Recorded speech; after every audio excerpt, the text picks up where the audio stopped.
What's going on, everybody? Welcome back, Pizza King Podcast. I'm your host, Tyrell Reed. You already know what we do here. Every week we talk team building, leadership, development, and the real deal behind the scenes life of running a pizza business. This week ain't no different. I'm talking to my man, Brian Nittayo from Rose City Pizza out in Covina. And let me tell you, this dude's story is wild in all of the best ways possible. I'm talking, he go from scooping ice cream at Cold Stone to training with some of the biggest names in the pizza game after having a shady equipment deal go wrong and no training and, just weeks away from opening the business to, having a totally viral moment more than once. People driving hours and hours and hours to see his pizza just to take a picture with it. Like craziness. And even beyond going viral, we talked about what it's like, what's the grind like, what it's like to be consistent in the kitchen, how we use automation and AI to, really sustain this business. This episode was dope. So you're really in for a treat. Let's get into it. Rose City Pizza. I had another Cold Stone in Walnut, and that was my shop. My sister had the Rosemead shop. And 2 doors down from my shop, we have a pizzeria guy.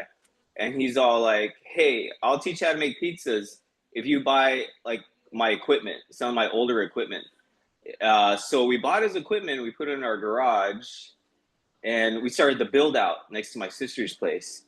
And 2 months into the build out, I'm like, hey, are you gonna teach me how to make pizzas now? And the guy's like, hey, I'm moving to Montana. I can't teach you how to make pizzas. I'm sorry, bro. I'm like, dude, what's up? I was like, we're freaking out because, we already started the build out. Yeah. And we moved all his old equipment in there. And he kind of, I feel like he kind of conned us just to buy his old equipment. Yeah.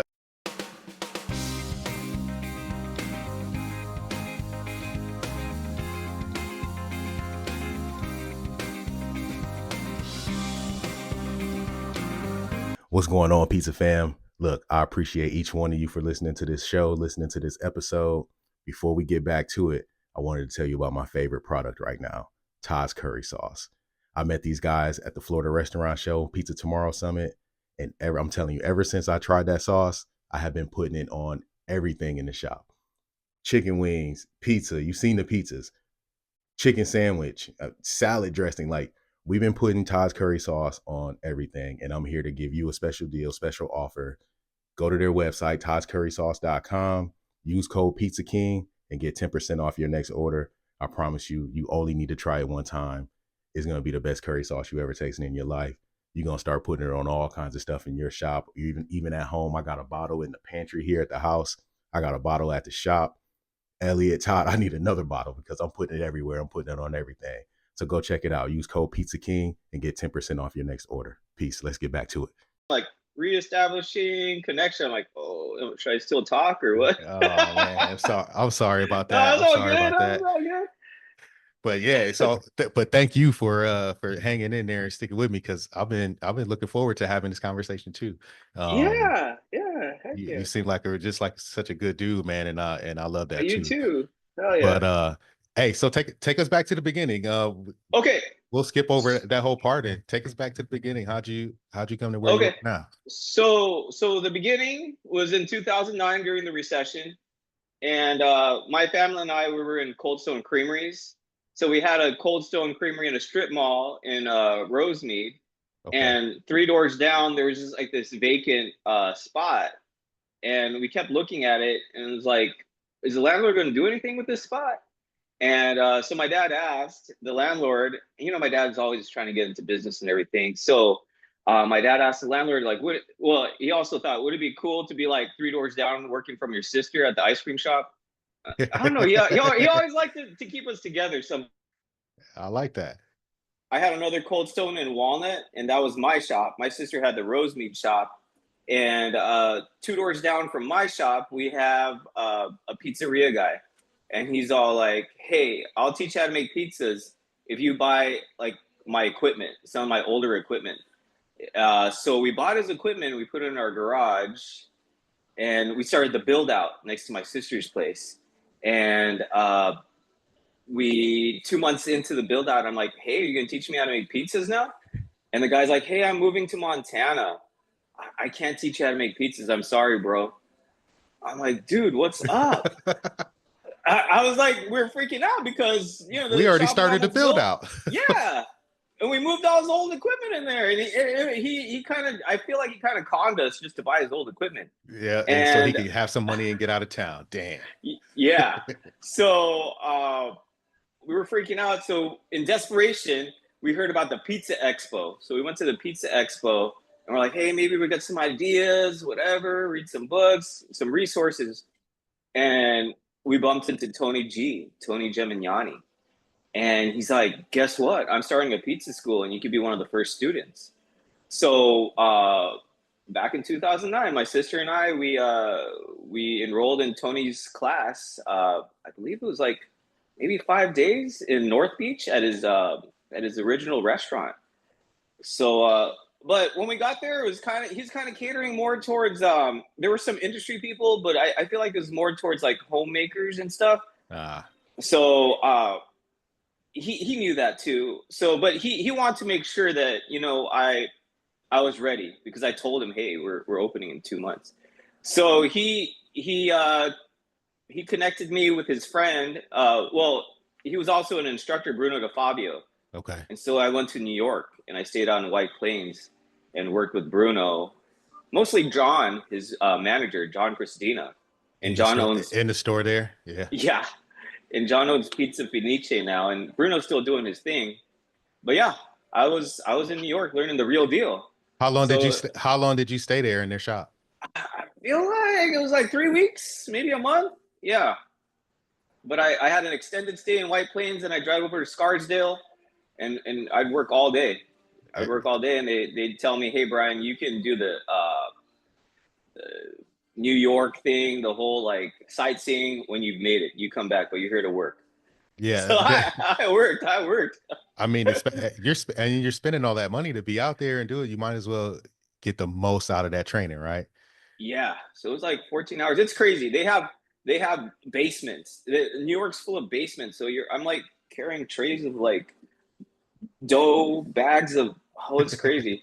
I'm surprised no one's fell down those steps. I never understood how so I've seen like, seen like the truck or the PFG truck or somebody come in there delivering. First of all, how they drive that truck in the middle of the city and then Yeah. unload into a basement those dudes are next level.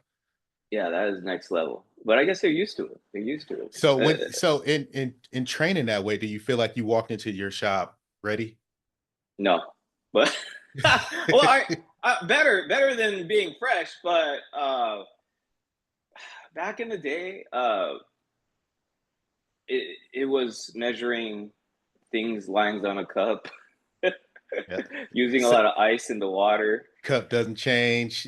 Yeah, a cup doesn't change. Hey, where did you put the cup? I can't make the dough, right? So lines on the cup, lines on the big tub that you put the water in. Yep. So I try to duplicate their lines, and then but the temperature was different. So my dough was blowing, and I didn't understand when we first opened. But Tony, Bruno, I gave them a lot of calls. They're like, hey, cross stack the trays, let it cool down, and that was helping. But I feel like some of my I was putting too much yeast. I was doing a lot of things. It was freaking me out in the very beginning because I didn't understand, and even up until recently, I didn't understand. It was just still lines on the cup.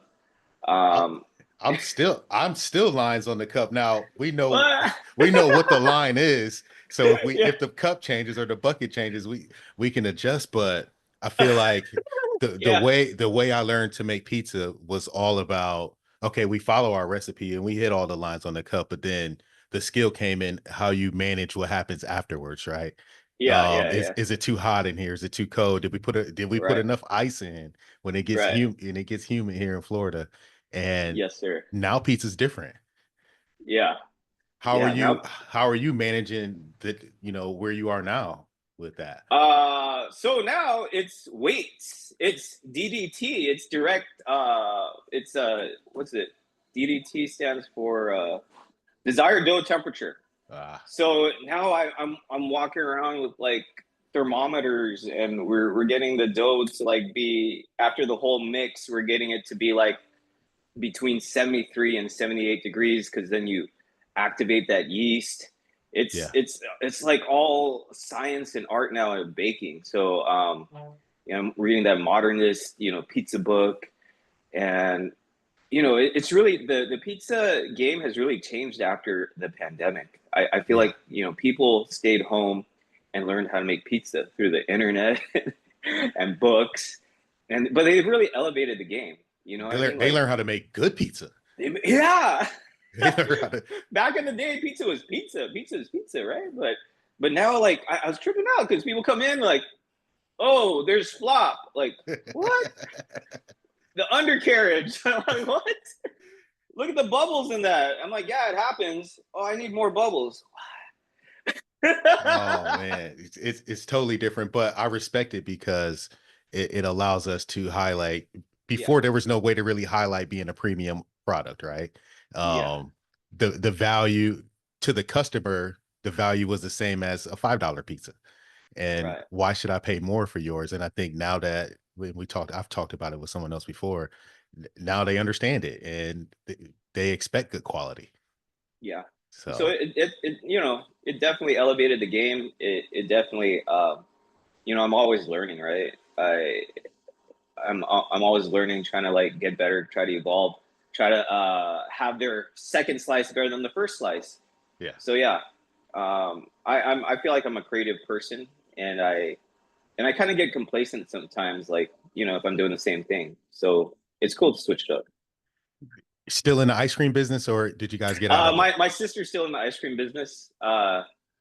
That's one thing though. I still love pizza, but I got sick of ice cream because I was eating, pizza. Like I can have it for like lunch and dinner, even breakfast, but ice cream, that messes with your stomach. You have it all. I can't even imagine. Yeah, so it's good though because I eat the stuff here, so it's kind of like quality control at the same time, right? So yeah, the best type. That's the best type. Best I live by those principles. I'm having every day that I'm in the shop, it's hard for me to say no to at least a slice. Like, I mean, and we sell slices, so I know like if I'm going to put it out there, I at least need to try maybe the first one. Oh yeah. I got to be into anything I'm selling here. You know what I mean? Yeah. You do some pretty creative pies there. Do they all come from what you love, or are there any other inputs there? Okay, so that kind of goes back with 2009. So 2009, when I opened, or in those very beginning years, I feel like there was a movement where they wanted true, authentic, like an Italian guy making their pizza. And that's like people were getting like these wooden boxes to put their dough in, instead of the dough trays, they were using wooden boxes. They're trying to do true Napolitana style pizza. Yeah. And I didn't fit in that box. I'm Asian. So for a while, people were just overlooking me. And I'm like, hey, I'm going to switch it up. And I'm going to have pizzas that nobody else has. I'm going to make an al pastor pizza. I'm going to make an elote pizza. I'm not going to try to go for like authentic, like Italian, because, I'm not like an Italian stallion making the pizza, right? So, so that's how I invented those different fusion pizzas. And, people came from all over. We went viral like 3 times with the birria pizza, the elote pizza, the al pastor. They lost their minds because we were like, cutting the pastor off the spit like a taco man, but then putting it on their pizza. What? Yeah, they lost their minds doing that. They got consomme, dipping the pizza in the consomme. So authentic in a sense.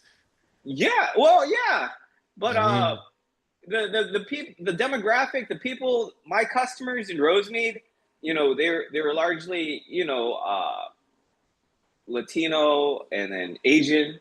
So the fusion pizzas reflected what they're into. Like, hey, I've had my grandma and mom make it, or I've got it at the taco shop, but I've never tried it on a pizza.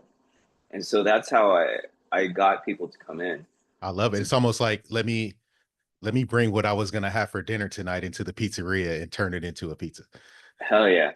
And I grew up in the SGV, and that, it's Asian, a lot of like, Mexican food, and I love that stuff. And yeah, I just wanted to my love for that kind of food incorporate into what I'm doing in pizzas. Yeah. nice. How does so you mentioned going viral a couple of times with those pizzas. Hmm. What did that do to your business? So, I mean, it was great. It put me on the map. People like knew about us because we did go viral. Um, but you know what? It's not a sustainable thing because they come from like people were coming from like Las Vegas. People were coming from like Wow. Palm Desert, and I'm like 20 minutes from LA, just to try that pizza, just to take a picture with it, Yeah. and then after that, I never see him again, right? Yeah. So Can't that's market to them, can't touch them, can't yeah. reach So them. that wasn't very sustainable, but it did. I do have more followers. Social media, that stuff. Um, but nowadays, I'm catering more to the neighborhoods, to the people that's going to come in maybe once or twice a week, that Yeah, kind of thing. And that they're paying the bills. Yeah. absolutely. Absolutely. How did that change? So you open up in Rosemead and now we know you have your shop in Covina. What was that expansion and move, like for you? So I actually live in Covina. Just like you live in the same town as Yeah. city as your pizzeria, right? I So need that's that. always, huh? I need that. I need that too. I've always dreamt about it and I finally got it. But during the pandemic, I don't know. I always got stopped at this stoplight, and it was this old flower shop that's been out of business. I'm like, it's on a corner. We're on a kind of like a busy corner, and I was like, hey, that'd be a great place for a pizzeria. And next thing you know, there was a for sale sign. We inquired, and we actually bittersweet. My dad passed 3 years in, and I'm sorry to he hear left that. he left me some inheritance, but we were able to purchase this and not deal with the landlord anymore. Oh man, Yeah, that's a blessing. because yeah, it's a blessing. He's still taking care of us, even while he's gone. Look at that. Uh, but we've always dad and I've always talked about like, we hate landlords. Like they're always upping the rent on us. They're always, charging me for everything. They don't really pay for anything. Yeah. So, they always push it towards the tenants. Yeah. So, yeah, we're finally here and we own this property. We're our own landlord. Uh, but that's what pushed us out of Rosemead is because I tried to renew the lease, and with the new rates or the new lease, it was going to be 10,000 a month, and I was like, whoa. So we couldn't stay there. So now Covina's our home, our only home. And I that's kind of and that's like it though. okay. That's That's okay. and that's okay. That's That's okay okay. because I didn't like driving back and forth. I didn't like putting out fires in different places. I feel like the pizza is so much better now because I get to focus on it. I'm hyper focused on the pizza. I'm not focused on like this person didn't show up and no one else can work, so Yeah. we need someone to work. And and being close helps you keep a Yeah, it closer eye does. on things, and It, it's easy. it, We always talk about it like I'm always at the shop, on the way to the shop, or just left the shop. So yeah, that's pretty much how life goes. But my store is 10 minutes from 10, 12 minutes if it's traffic, and that's but easy. isn't it crazy, Tyrell, where the closer you live to the shop, the later you are because Oh, because yeah. Oh, all I'm the starting to time. realize that. Yeah, I'm but like either I'm either running late or like 2 hours early. yeah, It's usually how it goes. Like, oh, I'm showing up at 8:30. We open at 11, or if I got to be there at 3, I'm getting there at 3:15. yeah, That's terrible. Oh, that's too funny. yeah. At what time, at what point did you close? You moved, or you had both stores going at the same time, it sounds like, We and then had both stores going. Yeah, it was like maybe 3 years. Both stores going on at the same time. so you were able to Uh, build your business in Covina while still making money in Rosemead. yeah, you could say that. You could say that. Yeah, it's unfortunate though, because I started roasting meat with dad. There's a lot of memories with that shop. But I think he'd be super happy with this shop. Uh, yeah. Are any plans to expand further? So I read that. I liked having one shop, but I dabbled the beginning of this year. I dabbled in catering. Yeah. I had Pizza Buddha. He's a consultant, fly out from Hawaii, help me with. We built a truck. We built my Tacoma. We put an oven, a wood-fired oven in the back of the truck, and it slides out of the bed. Really cool. But much props to the people that do the mobile business.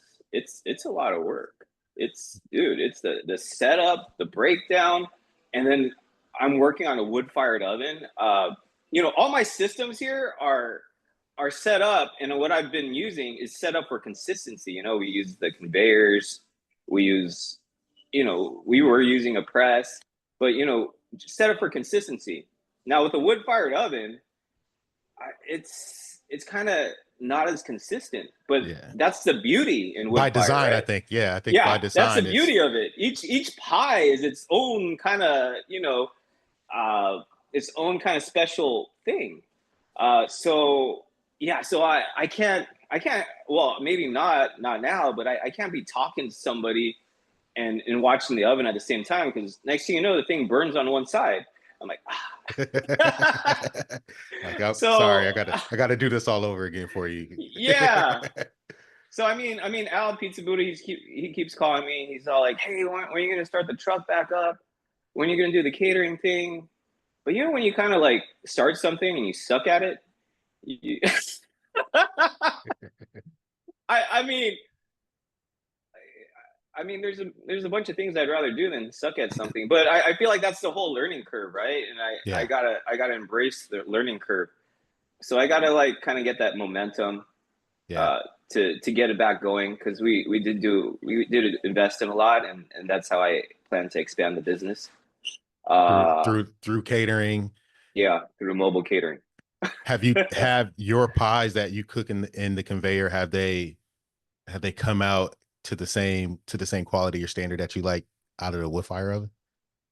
I feel, like if I delivered a pie from my conveyor oven to you, you would think it's cooked out of wood fired oven. Yeah. It's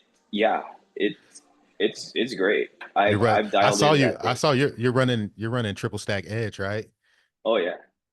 That's a beast. It's did a it. beast.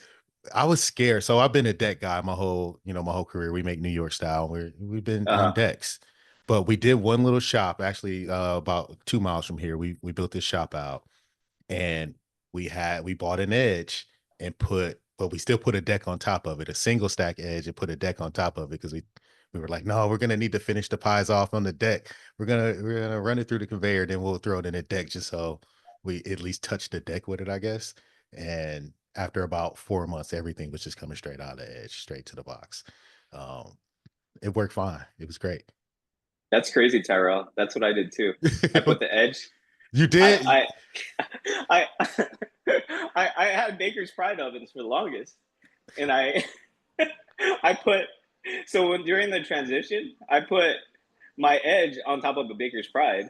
See, but then, we needed that deck. we needed that deck. Needed that deck. Did not need that deck. You just adjust the other things, like, oh, we can't do garlic knots. No, you just adjust it. You figure it out. That's too funny.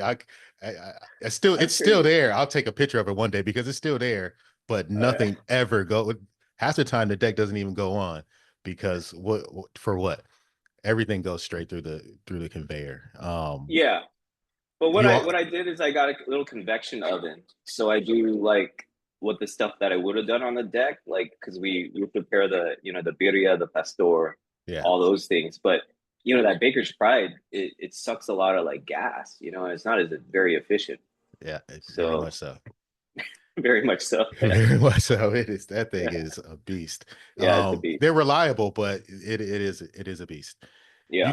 You talked about your system, you know, and thinking about expanding to the catering side, how, you know, it's just a disruption to the systems and to the processes that you have in place. Is that something you brought over from Cold Stone?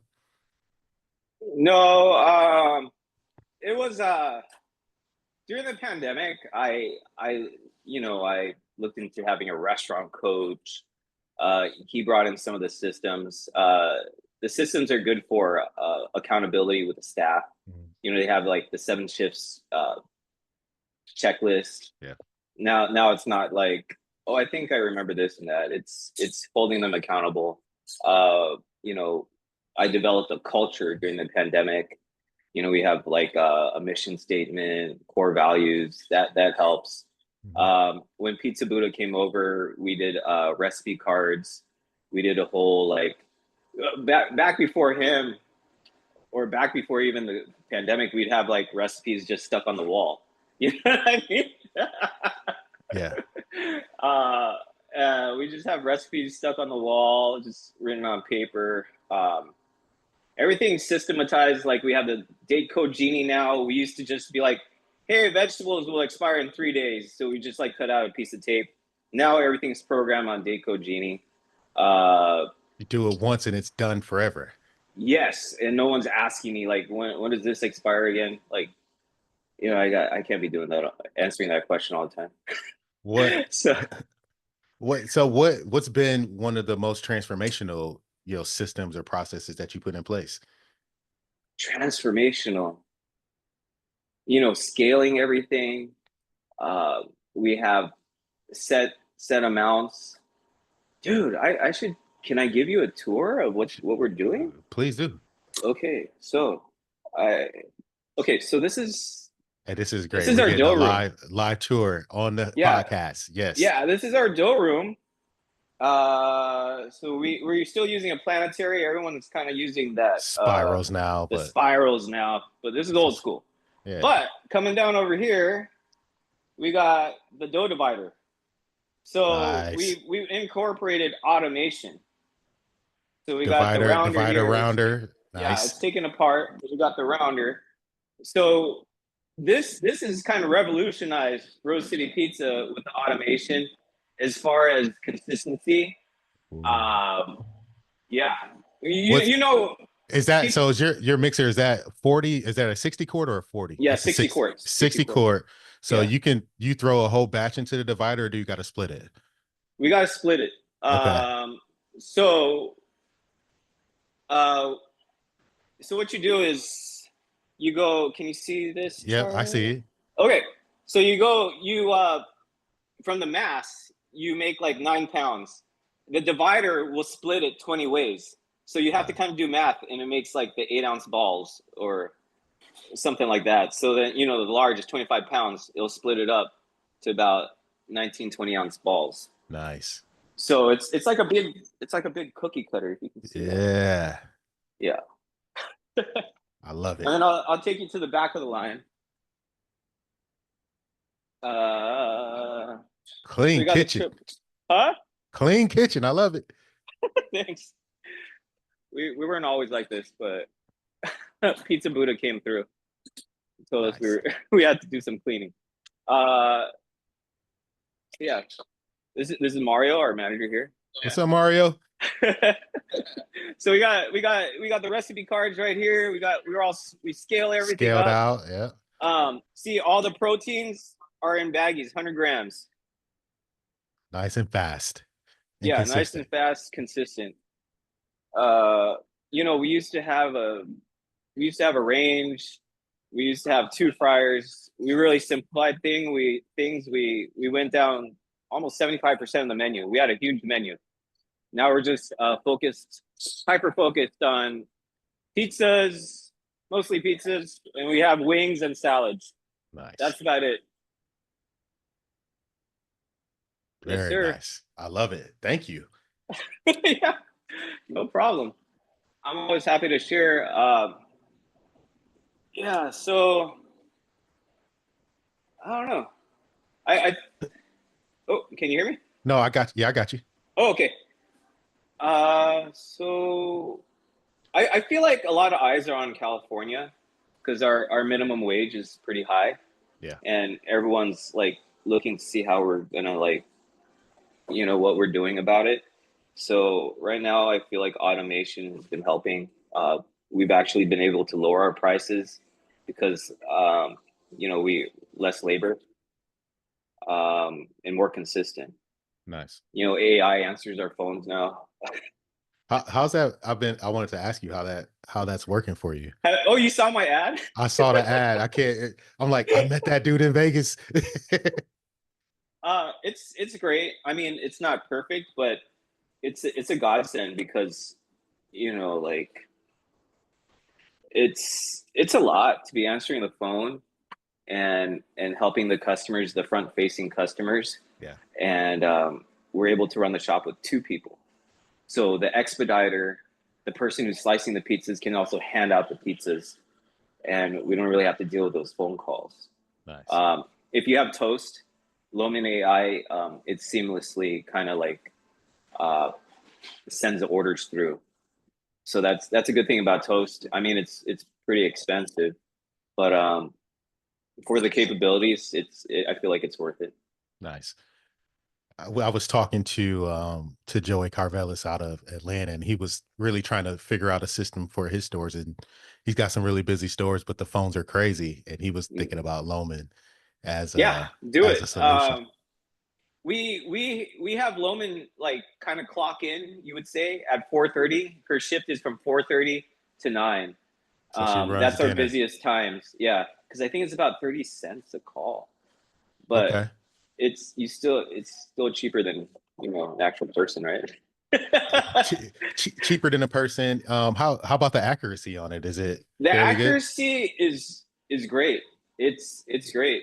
And then you at the end of the night you can go on the back end of it, and if there's an issue, you can kind of reprogram it to however you like it. So Um, adjust on the fly if you need to. yeah, and the coolest thing is like I used to answer phone calls and they'd be like, "Hey, what's on the menu? What's good?" Loman AI, no attitude, no nothing. Super happy to read you the whole menu. No problem. So patient. Yeah, so patient. And like sometimes you'll tell the cashier, "Hey, I need you to upsell this. Like, can you promote this?"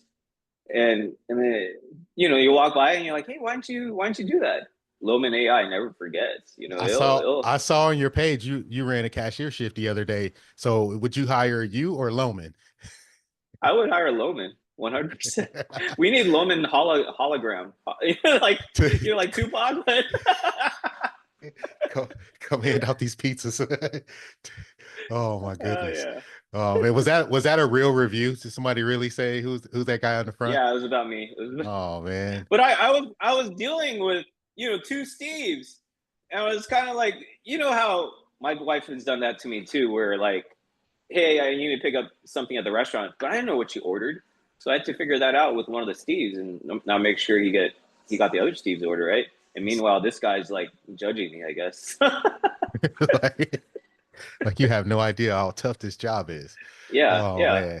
man. That's too funny.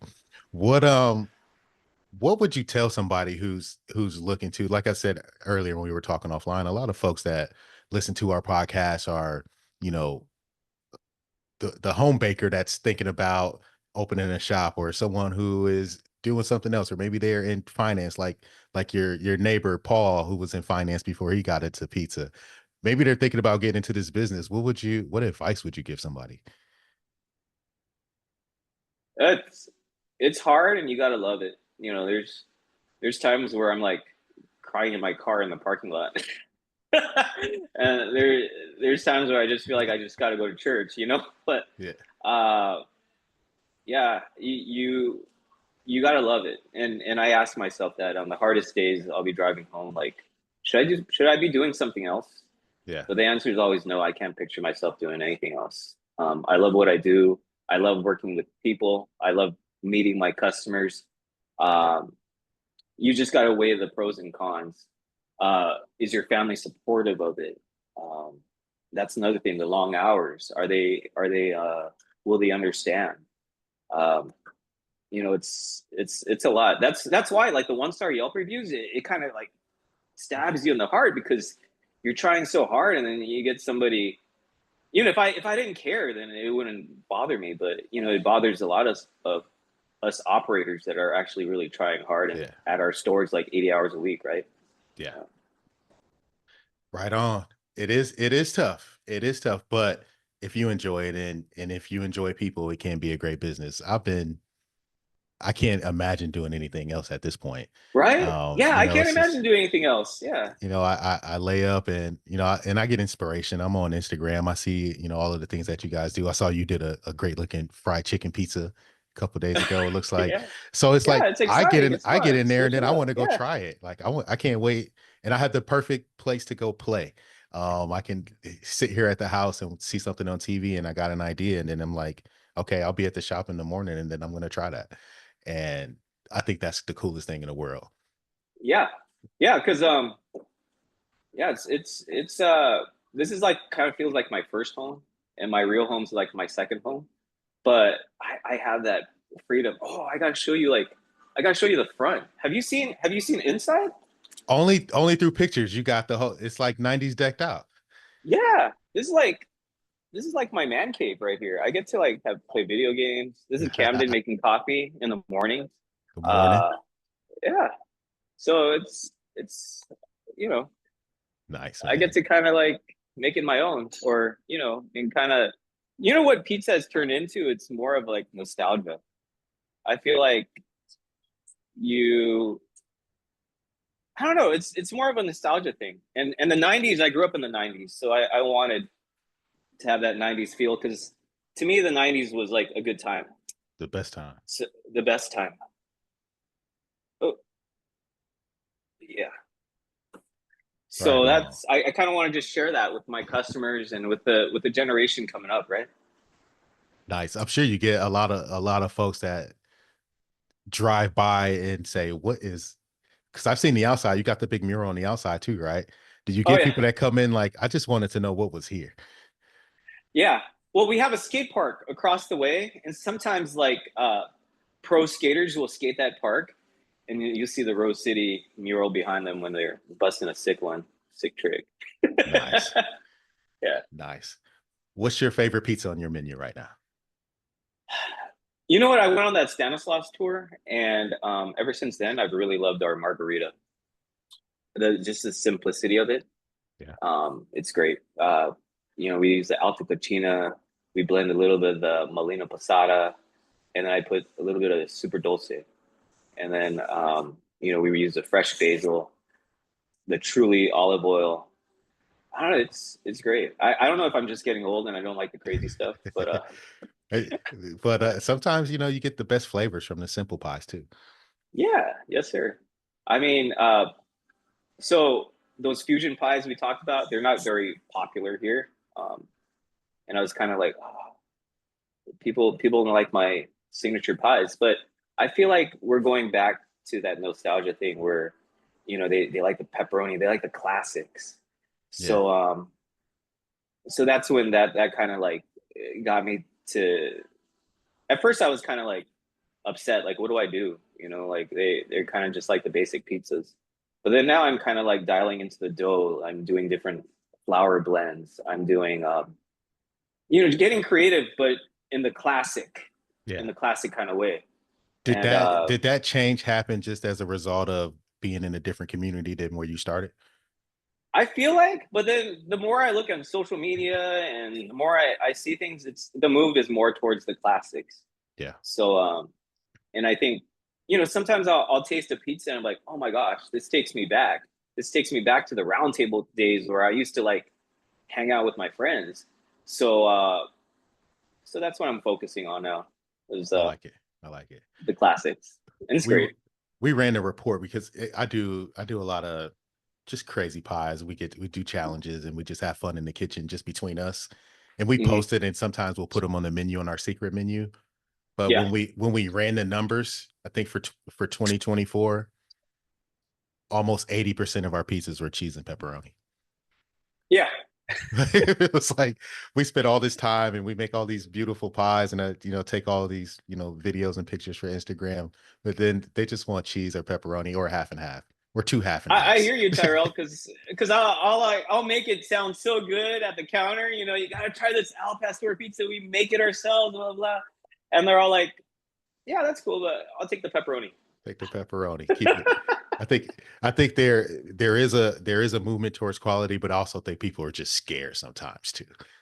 Yeah, so if it's their first time, sure, try the pepperoni. Hey, I Yeah. kind of like that pizza. Maybe I'll get more adventurous next time. So yeah, I would probably get them on the next time with the more unique pizza. Yeah. But I was looking at your menu, and I also noticed that you do multiple sizes, and I think there's kind of this change, there's split where folks are doing super simple. I only do one size pizza, but you have you got a large, you got a small. I think you do a 10-inch, 16-inch, and a 14-inch or something like that. How are you so yeah, managing? How are you manage all of the sizes? uh we do. I have two different size dough balls. So we have the 8 ounce and the 20 ounce. So the 8 ounce is the small, makes the 10-inch small, and then we do a 14-inch tavern with that same dough With that, ball, okay, but so it's thin. we roll it out to be 14 inches. Nice. The large is a 16-inch pie, and then when we do by the slice, we stretch it a little bit more. We also do the Detroits. That's 11-ounce dough ball, and we do par bakes with that. Okay. But with the stuff I have here, we just need one guy to just crank it out, and Nice. it doesn't really take very long. We do a series of like auto lease, bench resting. So in between that, he's prepping other things. Nice. So he's easily managed, and I like that I mean, you get multiple uses out of each ball, so you're Yeah. not. It's not like you're cutting four size dough balls for four different size pizzas. Oh no, we were. Yeah, yeah. Nice, man. I really appreciate you. This was a lot of fun, and I can't wait. I'll be in California in August for the California Restaurant Show, and Oh really? I'm gonna Come through. make it a point to come Okay, see I'm the gonna try shop, to go come to that see one you. too. Yeah. Oh Yeah, yeah. that was a lot of fun. We went out. The family just loves California, so we went out Okay. last year for it, and we'll be there again this year. And I can't wait Awesome. to come out and see some more shops. Hell yeah. So, man, thank you again. Thank you, Tyrell. It was good meeting you in Vegas. We didn't get a chance to talk a bunch, but I knew right then, like, man, this dude is cool. He's a nice dude, and I appreciate you taking the time to come on and talk to us and show us your shop. Appreciate you too. Thanks for the opportunity. Thank you, Yeah, Tyrell. yes, sir. Okay. Hey, we'll talk soon. Keep in Okay. touch with me too. All right, for sure.